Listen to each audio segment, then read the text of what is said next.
আমরা বেগুন খেতে এসেছি পরিদর্শন করার জন্য এবং দেখার জন্য আসলাম যে বেগুনের ফলন কেমন। এই যে বেগুন, তো বেগুনের লাভ হচ্ছে কেমন আপনার? ভাই ওই গেরস্তের কাছে আমি জোন আমি বুঝতে পারছি। ও আচ্ছা,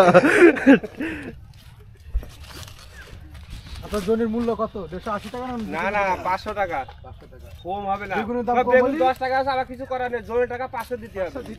এটা এক দাবি হ্যাঁ দিতে হবে। হ্যাঁ টাকা ইনভেস্ট করা। পোকা কেমন বেগুনে? পোকা কম আছে। কম আছে না?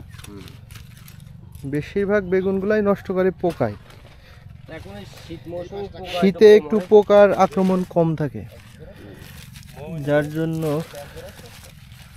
ও দেখাই অর্ধেক হইলো বলে 20 মণ হয়ে গেছে। এটা কাটা বেগুন, একটু সাবধানতার সাথেই এগুলো তোলা হচ্ছে, কেননা যে কাটা এটা হাতে আঘাত করতে পারে। ইয়া কিনা 50 কেজি হলে 5 লাখ টাকা হয়ে যেত।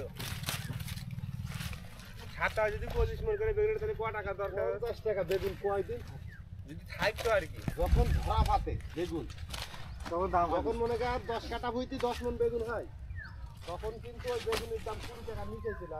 এবারে 10 টাকা হয়। বেগুনের দাম কত চলছে এখন? বেগুন তুলছি 22। বেগুন কিন্তু তুলনামূলক কম আছে এখন। 22 টাকা মানে এখনো ভালো দাম। এই যে এটা একটা একেবারে পুষ্ট বললে হবে না, খাওয়ার উপযোগী বেগুন, টাকা হয়ে যাবে। দেখেই কতটা সুন্দর লাগছে, তার মানে খাইতে আরো বেশি সুন্দর লাগবে অবশ্যই। কি ভালো বলবো আর কাটা বেগুন বলে থাকে যে কাটা বেগুনের স্বাদ নাকি একটু বেশি, ওই কথা বলিনি। একেবারে ক্ষেতের ডাল দিয়ে বড়ি বানাতে আর বলে দেন।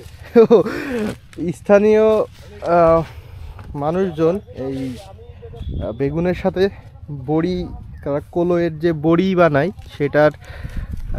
সেটা ওই বেগুনের সাথে দিয়ে স্বাদটা বৃদ্ধি করে, তাই তো? ওকে, তো আমি যদিও অতটা এক্সপার্ট না, আমি স্থানীয় চাষিদের সাহায্য নিয়ে বোঝার এবং দেখার চেষ্টা করছি যে কেমন হয়। 10 টাকা কেজি